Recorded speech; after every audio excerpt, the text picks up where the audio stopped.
नमस्ते अस्तु भगवन् विश्वेश्वराय महादेवाय त्र्यंबकाय त्रिपुरान्तकाय त्रिकाग्निकालाय कालाग्निरुद्राय नीलकण्ठाय मृत्युञ्जयाय सर्वेश्वराय सदाशिवाय श्रीमन्महादेवाय नमः। हर हर हर हर महादेव हर हर। ఈ యొక్క పరమశివుని దర్శించుకొని ఓం నమ శివాయ అని చెప్పి కామెంట్ చేయండి.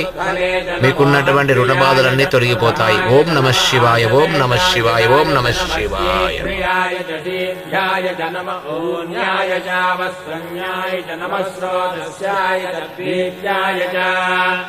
नमो ज्येष्ठाय च कनिष्ठाय च नमः पूर्वजाय च परजाय च नमो मध्यमाय च वगल्भाय च नमो जघन्याय च बुद्धियाय च नमः श्रोभ्याय च प्रतिशल्याय च नमो याम्याय च क्षेम्याय च नमो उर्भज्याय च